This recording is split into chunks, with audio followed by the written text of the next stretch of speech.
السلام علیکم دوستو میں ہوں عبدالمالک اور آپ دیکھ رہے ہیں میرا YouTube channel info by Abdul Malik.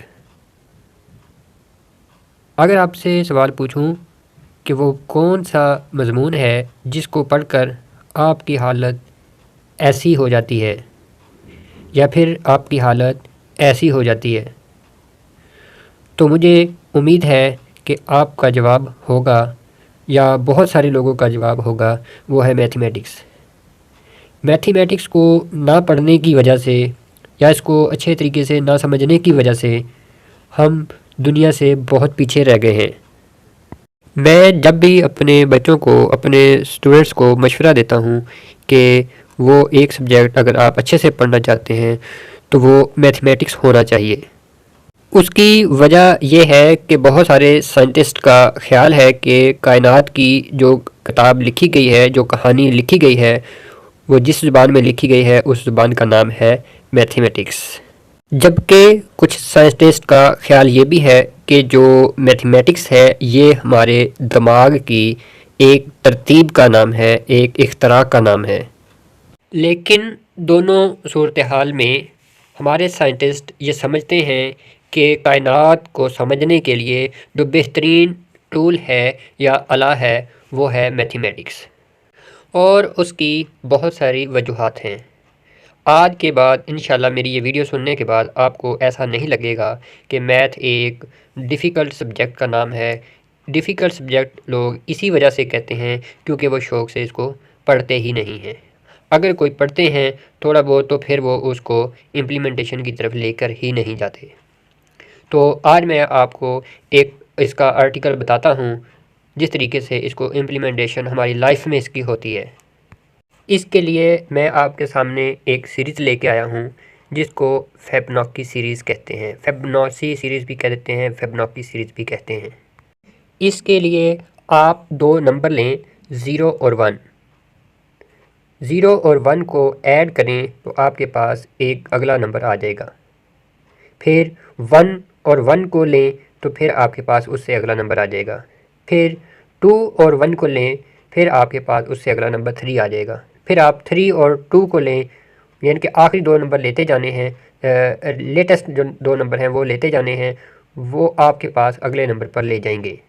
ان کو ایڈ کرتے جانا ہے، اگلے نمبر پر لے جائیں گے۔ تو اگر ہم اس کی ڈائیگرام بنائیں، اس کا گراف بنائیں، تو یہ ہمارے پاس سامنے گراف نظر آ رہا ہے۔ تو اس شیپ میں گراف بن جائے گا۔ یہ ہمیں کیوں پڑھائی جا رہی ہے؟ اس کی وجہ یہ ہے کہ ہماری کائنات میں یہ جگہ جگہ پر فیبوناچی سیریز استعمال ہوتی ہے۔ آئیے آگے چلتے ہیں، میں آپ کو مزید جہاں جہاں استعمال ہوتی ہیں، جہاں جہاں فیبوناچی سیریز بن رہی ہیں وہ دکھاتا ہوں۔ آپ کو جگہ جگہ پر فیبوناچی پیٹرنز نظر آئیں گے، جیسے کہ یہ پھولوں میں آپ کو واضح طور پر فیبوناچی پیٹرنز نظر آ رہے ہیں۔ اس سے آگے یہ فیبوناچی اسپائرلز ان سن فلاورز ہیں، فلاورز کے اندر ہیں، یہ سورج مکھی کے پھول کے اندر بھی ہیں۔ اسی طریقے سے اگر آپ فروٹ میں پائن ایپل کو دیکھیں تو بھی اس میں آپ کو تھوڑا سا غور کرنے سے فیبوناچی پیٹرنز نظر آئیں گے۔ گلاب کے پھول کو ہی لے لیجئے، اس میں بھی آپ کو فیبوناچی پیٹرنز نظر آئیں گے۔ اسی طرح پانی میں جو سپیاں موجود ہوتی ہیں ان کو بھی غور سے دیکھیں تو وہ بھی آپ کو فیبوناچی پیٹرنز ہی نظر آئیں گے۔ قدرت بے شمار طریقوں سے فیبوناچی پیٹرنز دکھاتی ہے ہمیں۔ اگر آپ یہ موسم کو ہی دیکھ لیں، موسم میں بھی آپ کو فیبوناچی پیٹرنز نظر آئیں گے۔ یہاں پر یہ ہریکین کی تصویر آپ کو دکھائی ہے میں نے، تو اس میں دیکھیں کہ آپ کو واضح طور پر فیبوناچی پیٹرن نظر آ رہا ہے۔ اسی طریقے سے دوستو اگر آپ یہ میری ویڈیو سن رہے ہیں تو اٹ مینز آپ دو فیبوناچی پیٹرنز کا استعمال کر رہے ہیں۔ انسانی کان فیبوناچی پیٹرنز کی بہت ہی پیاری اگزامپل ہے، اور ہر انسان اپنے پاس دو فیبوناچی پیٹرنز اٹھائے ہوئے ہے۔ رکیے جناب، صرف فیبوناچی پیٹرن تک ہی محدود نہیں ہے۔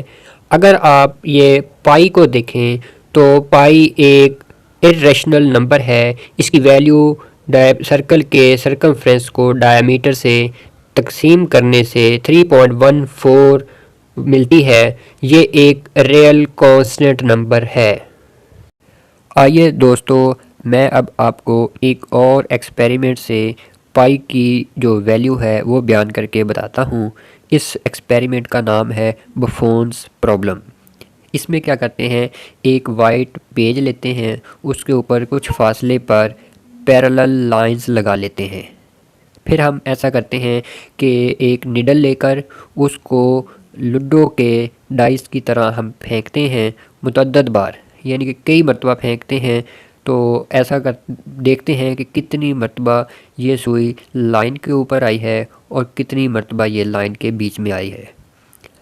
پھر ہم ساتھ ہی ایک ڈائیگرام بناتے جاتے ہیں چھوٹی سی، اس میں اگر نیڈل ہماری جو ہے لائن کے اوپر آتی ہے تو پھر ہم ریڈ نشان لگا لیتے ہیں، اور اگر لائن کے بیچ میں آتی ہے تو ہم گرین نشان لگا لیتے ہیں۔ اس طرح ہم 500 مرتبہ، 600 مرتبہ، 1000 مرتبہ کر لیں تو پھر ہم ان کو اگر کاؤنٹ کرتے ہیں تو کاؤنٹ کرنے کے بعد یہ ریڈ نشانات اور گرین نشانات کا ریشو لیتے ہیں، تو بھی ہمارے پاس یہ جو ریشو ہے وہ 3.1416 اپ ٹو سون وغیرہ آتی ہے۔ یہ ایکسپیریمنٹ جو ہے یہ ہم گھر میں بھی کر سکتے ہیں، آپ لوگ کر کے دیکھ لیجئے گا، اس کو آپ کو خود ہی آئیڈیا ہو جائے گا کہ یہ پائی جو ہے وہ اس کائنات میں کس طریقے سے ایگزسٹ کرتا ہے۔ تو ناظرین اب ہم ایک اور ایکسپیریمنٹ سے دیکھتے ہیں کہ یہ جو ہمارے سامنے تصویر نظر آ رہی ہے یہ ایک بل کھاتے ہوئے دریا کی ہے۔ اس کے اوپر اسی تصویر میں اگر میں دھاگا رکھ کے اس کی لمبائی کی پیمائش کر لیتا ہوں اور پھر میں اس کے دونوں سروں سے اسٹریٹ لائن ڈسٹنس لیتا ہوں، یعنی کہ ڈسپلیسمنٹ جس کو کہتے ہیں، سیدھا شارٹسٹ ڈسٹنس لیتے ہیں، اور یہ دونوں لینتھ کا اور یہ جو ڈسپلیسمنٹ لیا ہے اس کا ہم اگر ریشو لیتے ہیں تو وہ بھی ہمارے پاس 3.1416 آتا ہے۔ اسی طرح عام لائف میں جب انجینئرز روڈ وغیرہ بناتے ہیں تو اس پائی کی ویلیو کا خاص خیال رکھتے ہیں۔ دوستو پائی کی جو ویلیو ہے ہر سرکل شیپ میں موجود ہوتی ہے، تو دنیا میں جتنی بھی سرکولر شیپس ہیں یا سفیریکل شیپس ہیں تو ان میں پائی کی ویلیو کسی نہ کسی طریقے سے لازمی موجود ہوتی ہے، یہاں تک کہ جو ویوز ہوتی ہیں، مختلف اوسیلیشنز میں ویوز بنتی ہوتی ہیں، ہمارے ایئر میں جو ویوز ہیں تو وہاں پر بھی پائی کی ویلیو ایگزسٹ کرتی ہے۔ یعنی کہ دوستو جو یہ ویوز ہیں ہمارے پاس الیکٹرو میگنیٹک ویوز ہیں، سن لائٹ ویوز ہیں، اس طرح کی جتنی بھی ویوز بنتی ہیں ہمارے پاس ان میں پائی کی ویلیو موجود ہوتی ہے۔ تو دوستو میں اب آپ کو لے کے چلتا ہوں MIT کے ایک پروفیسر میکس ٹیگمارک۔ یہ بہت ہی مشہور پروفیسر ہیں، یہ ویسے تو بیسیکلی یہ فزکس کے ہیں لیکن ان کو اکثر گیمز کا بہت شوق رہتا ہے۔ ان کا کہنا ہے کہ ہم ویڈیو گیمز میں ہر وہ کام کرتے ہیں جو ہم اپنی پریکٹیکل لائف میں کرتے ہیں۔ ہم ویڈیو گیم میں آگے بھاگتے ہیں، پیچھے بھاگتے ہیں، جمپ لگاتے ہیں وغیرہ وغیرہ، مطلب ڈیلی لائف میں جتنے کام کرتے ہیں وہ تمام کے تمام ہم ویڈیو گیمز میں ضرور کرتے ہیں۔ صرف فرق اتنا ہے کہ اب ہم جو ویڈیو گیمز کھیلتے ہیں ان میں بنانے والے کو کانشیسنس نہیں مل رہی، صرف فرق اتنا ہے، باقی ہم نارمل لائف میں جو کام کرتے ہیں وہ تمام کے تمام ہم ویڈیو گیمز میں دیکھتے بھی ہیں اور کرتے بھی ہیں، سنتے بھی ہیں۔ ان کا کہنا ہے کہ اگر ہم ان ویڈیو گیمز میں شعور دینے کے قابل ہو جائیں تو کیا یہ ہماری لائف کا متبادل ہو سکتی ہیں۔ ان ویڈیو گیمز کے بیک اپ پر ہم نے کچھ رولز بنائے ہوتے ہیں، اور یہ جو رولز کے مطابق کام ہو رہا ہوتا ہے، یہ جتنا بھی کام ہوتا ہے اسی رولز کے مطابق ہوتا ہے، اس رولز سے ہٹ کر کوئی بھی کام نہیں ہو سکتا۔ اس ویڈیو گیمز کے علاوہ اگر ہم اس یونیورس کی بات کریں تو اس یونیورس کا جو پروگرام لکھا گیا ہے، تو یہ جس زبان میں لکھا گیا ہے وہ ہے میتھمیٹکس۔ اس کو جب ہم میتھمیٹیکل ایکویشن میں دیکھتے ہیں تو پھر ہمیں یہ یونیورس کی جو تمام پراپرٹیز ہیں وہ ان کو ہم بذریعہ میتھمیٹکس اور فزکس کے لاز سے ہم ان کو پروف کر سکتے ہیں۔ چلیں اب ہم اس ایک تصویر کو دیکھتے ہیں۔ اگر ہم اس تصویر کو زوم کریں تو یہ آپ کو ایسی نظر آنی شروع ہو جائے گی۔ اگر آپ اس کو مزید فردر زوم کرتے ہیں تو پھر آپ کو یہ مزید بڑھ کرتے کرتے ایسی نظر آنی شروع ہو جائے گی۔ اگر آپ اس کو مزید زوم کرتے ہیں تو آپ کو اس کے پکسل نظر آنے شروع ہو جائیں گے، ایک چھوٹے چھوٹے سے ڈبے نظر آئیں گے، اور آپ اس کے ہر ڈبے پر اگر غور کریں تو آپ کو اس میں 3 مختلف قسم کے کلرز نظر آئیں گے۔ ایک ہوگا بلو، دوسرا گرین اور تیسرا ہوگا ریڈ۔ اسی طرح سے اگر ہم اس یونیورس کی طرف آئیں تو اس کائنات میں 32 فزیکل کانسٹنٹس موجود ہیں، میں بھی اب ان میں اضافہ ہو گیا ہو، اور اس کی ایک ایکویشن بنتی ہے، پوری کائنات کی ایک ایکویشن بنتی ہے، اور اس ایکویشن میں ہی تمام کی تمام اس کی پراپرٹیز موجود ہیں۔ گلیلیو نے ہمیں بہت عرصہ پہلے بتایا تھا کہ اگر ہم ایئر ریزسٹنس ختم کر دیں تو دو مختلف چیزیں عیسیٰ ٹاور سے نیچے پھینکی جائیں جن کا ماس ڈیفرنٹ ہو تو وہ دونوں ایک ہی سپیڈ کے ساتھ زمین پر آ کر گریں گی، یعنی کہ ایک ہی وقت میں زمین پر آ کر گریں گی۔ اور اس کے لیے انہوں نے ایک میتھمیٹیکل ایکویشن بنائی، اور یاد رہے کہ انہوں نے یہ ایکویشن زمین پر بیٹھ کر بنائی، اور جہاں پر ہر وقت ایئر ریزسٹنس موجود ہوتی ہے۔ انسان جب چاند پر گیا تو اس نے سب سے پہلے یہی ایکسپیریمنٹ کیا۔ اس نے ایک ہیمر اور ایک پر چاند کی سطح پر پھینکا تو وہ دونوں ایک ہی وقت میں چاند کی سطح سے ٹکرا گئے، کیونکہ چاند کی سطح پر یہ ایئر ریزسٹنس موجود نہیں ہے۔ اس کا مطلب یہ ہوا کہ ہم زمین پر بیٹھ کر جو لاز بناتے ہیں وہ یا جو میتھمیٹیکل ایکویشنز بناتے ہیں وہ پوری کائنات پر امپلیمنٹیشن ہوتے ہیں، ان کی پوری کائنات پر امپلیمنٹیشن ہوتی ہے۔ نیوٹن ایک عظیم سائنٹسٹ تھے جن کو میتھمیٹکس کے بارے میں مزید ورک کرنا پڑا تاکہ وہ اس کائنات کے بارے میں مزید اور بہت کچھ جان سکیں۔ گویا کہ وہ ایک فزسٹ تھے، لیکن انہوں نے کیمبل کو چاند کے گرد چکر کھاتے دیکھا جو سورج سے باہر کی طرف جا رہا تھا۔ انہوں نے اس بات پر غور کیا کہ کون سی ایسی طاقت ہے کہ جو سیاروں کو ایک دوسرے کے گرد گھماتی ہے۔ پھر انہوں نے زمین پر سیب اور توپ کے گولے سے یہ اندازہ لگایا کہ ان کو یہ ایک فورس ہے جو زمین کی طرف کھینچتی ہے، اور انہوں نے اس کو نام دیا گریوٹی کی فورس کا۔ انہوں نے میتھ کو استعمال کرتے ہوئے ہمیں ایک فارمولا دیا جس کو گریویٹیشنل لا کہتے ہیں، اور اس فارمولے سے ہم ہر طرح کی گریویٹیشن کو بیان کر سکتے ہیں۔ لیکن اب میں آپ کو ایک اور انٹرسٹنگ بات بتاؤں۔ اس فارمولا اور دیگر فارمولاز کے لیے نیوٹن کو ایک نئی قسم کی میتھ کا ایجاد کرنا پڑا جس کو آج کل ہم کیلکولس کہتے ہیں، کیونکہ وہ نئی ڈسکوری کے لیے یہ چاہتے تھے کہ اس کے لیے نئی میتھ کا ہونا بہت ضروری ہے۔ انہوں نے یہ دیکھا کہ سولر سسٹم کے اندر گریوٹی کس طرح سے کام کرتی ہے، تو ان کا کہنا تھا کہ دنیا میں جتنی بھی چیزیں ہیں ان تمام کے لیے گریویٹیشنل فورس کی بڑی اہمیت ہے، اور یہ ان تمام چیزوں کو ایک گریویٹیشنل فورس بڑی مدد دیتی ہے۔ نیوٹن کا یہ کہنا تھا کہ یہ جو کائنات ہے یہ ایک پزل ہے، اور اس پزل کو سولو کرنے کے لیے جو ٹولز استعمال ہوتے ہیں اس کو میتھمیٹکس کہتے ہیں۔ اور جب سائنٹسٹ نے یہ خاص ڈسکوری کے لیے یورینس کا آربٹ دیکھا تو اس کا آربٹ کچھ اس طرح کا تھا۔ یورینس کو اس آربٹ میں موو کرنا چاہیے تھا، لیکن جب ہم نے اس کو ٹیلیسکوپ اس کی طرف کیا تو اس کا آربٹ کچھ اس طرح کا تھا، جو ایک طرف کھینچا چلا جا رہا تھا۔ سائنسدانوں نے اس کو جب غور سے دیکھا تو ان کو ایک بہت عجیب چیز نظر آئی۔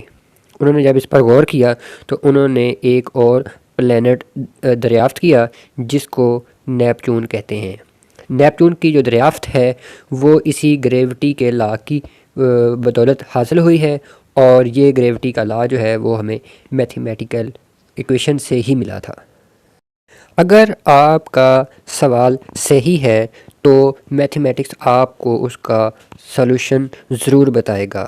شرط یہ ہے کہ آپ کا سلوشن آپ کا کویسچن صحیح ہو اور یونیک ہو۔ گلیلیو کا ایک اور واقعہ سناؤں۔ وہ سیٹل کے رنگ کی طرف دیکھ رہے تھے۔ ان کو یہ سمجھ نہیں آ رہی تھی کہ اس کے یہ جو گرد چیزیں گھوم رہی ہیں یہ پتھر ہیں یا یہ کیا چیزیں ہیں۔ انہوں نے بہت زیادہ مشاہدہ کیا لیکن انہیں اس بات کا نہیں پتہ چلا کہ یہ سیٹل کے گرد گھومنے والے پتھر ہیں، برفیلے پتھر ہیں یا کچھ اور چیزیں ہیں۔ لیکن ایک اور سائنٹسٹ میکسویل نے زمین پر بیٹھ کر کچھ ایکویشنز، میتھمیٹیکل ایکویشنز بنائی۔ میکسویل نے یہ سارا کچھ زمین پر ان ایکویشنز کی مدد سے بتا دیا کہ سیٹل کے گرد یہ جو ہے یہ برفیلے پتھر گھوم رہے ہیں، ان کے درمیان یہ جو گیپ نظر آ رہا ہے اس کو میکسویل گیپ کا نام دیا گیا، کیونکہ میکسویل نے یہ دریافت کیا تھا، اسی وجہ سے انہوں نے اسی کے نام پر اس گیپ کا نام رکھ دیا۔ یہ جو گیپ دکھایا گیا یہ ٹیلیسکوپ کے ذریعے دریافت کیا گیا تھا، اسی وجہ سے اس نے پھر اسی نام سے ہی میکسویل گیپ کا نام دے دیا اس کو۔ اور اسی طرح یہ میکسویل نے زمین پر بیٹھے ہی یہ ایکویشنز، الیکٹرو میگنیٹک ویوز کی جو ایکویشنز ہیں وہ بھی زمین پر بیٹھے ہی بنا دی تھیں، اور الیکٹرو میگنیٹک ویوز کی ایسی ایکویشن دی جو ہمیں یہ بتاتی ہیں کہ اس کائنات میں جتنی بھی ہمیں انفارمیشن مل رہی ہیں وہ انہی الیکٹرو میگنیٹک ویوز کے ذریعے سے ہی مل رہی ہیں، اور ان الیکٹرو میگنیٹک ویوز کی جو میتھمیٹیکل ایکویشنز ہمیں دی ہیں وہ اس میکسویل کے ذریعے ہی ہمیں ملی ہیں۔ ہماری جتنی بھی انفارمیشن ادھر سے ادھر جا رہی ہے، اس ملک سے اس ملک جا رہی ہے، اس شہر سے اس شہر جا رہی ہے، وہ انہی الیکٹرو میگنیٹک ویوز کی مرہون منت ہیں، اور اس میں میکسویل کی ان ایکویشنز کا بہت بڑا کردار ہے۔ آج سے 100 سال پہلے انسان نہیں جانتا تھا کہ ایٹم ایگزسٹ کرتا ہے۔ ایٹم تو دور کی بات، سب اٹامک پارٹیکل بھی ایگزسٹ کرتے ہیں، لیکن ہمارا میتھمیٹکس اس کی ایکویشن یہ کہتی ہے کہ ایٹم ایگزسٹ کرتا ہے۔ اس کے علاوہ اس کے ساتھ ساتھ اٹامک پارٹیکل بھی ایگزسٹ کرتے ہیں۔ بہت عرصے بعد ہم نے ان کو ڈسکور کرنا شروع کر دیا۔ مثلاً میں آپ کو اگزامپل لیتا ہوں ہیفزاگون کی، جنہوں نے، جو کہ آپ کو تصویر میں نظر آ رہے ہیں، جنہوں نے بہت عرصہ پہلے تقریباً 50 سال پہلے یہ پیشن گوئی کر دی تھی کہ ایک بہت چھوٹا پارٹیکل موجود ہے جسے ہیفزاگون پارٹیکل کہتے ہیں، وہ ایگزسٹ کرتا ہے اور اس سے چیزوں کو میس ملتا ہے۔ ہم نے اس کے لیے بہت بڑے ہائیڈرون کلورائڈز بنائے، جس طرح سرن کا ہائیڈرون کلورائڈز بہت بڑی انویسٹمنٹ ہے، $10 ارب کی یہ انویسٹمنٹ ہوئی تھی، اور جب اس میں ہم نے ایکسپیریمنٹس کیے تو 50 سال کے بعد جا کے اس بات کی تصدیق ہو گئی، جو کہ ہیفزاگون پارٹیکل، مطلب کہ ہیفزاگون نے کہا تھا کہ یہ پارٹیکل ایگزسٹ کرتے ہیں، یہ سچ ثابت ہوا، جو کہ میتھمیٹکس کے ذریعے سے اس نے یہ پیشن گوئی کی تھی کہ ایک پارٹیکل اور سب اٹامک پارٹیکل ایگزسٹ کرتے ہیں جو چیزوں کو میس دیتے ہیں۔ اس کا مطلب یہ ہوا کہ ہماری کائنات کی تمام حرکات و سکنات کو سمجھنے کے لیے میتھمیٹکس کا سمجھنا انتہائی ضروری ہے۔ امید کرتا ہوں آپ کو یہ میری ویڈیو پسند آئی ہوگی۔ اب اگر آپ میتھ کو اس طرح کی نظر سے دیکھیں تو میرے خیال میں یہ سراسر ناانصافی ہوگی۔ اب آپ اس کو اچھے طریقے سے سمجھ کے، کنسیپٹ کے ساتھ چیزوں کو سمجھ کے ڈسکس کریں، اس کو اسٹڈی کریں تو آپ کو میتھمیٹکس میں یہ پوری کائنات نظر آئے گی۔ بہت شکریہ، دعا میں یاد رکھنا، میری اس ویڈیو کو زیادہ سے زیادہ لوگوں تک لازمی شیئر کرنا تاکہ تمام لوگوں کو اس کی افادیت کا، میتھ کی افادیت کا پتہ چل سکے۔ دعا میں یاد رکھنا، بہت شکریہ، اللہ حافظ۔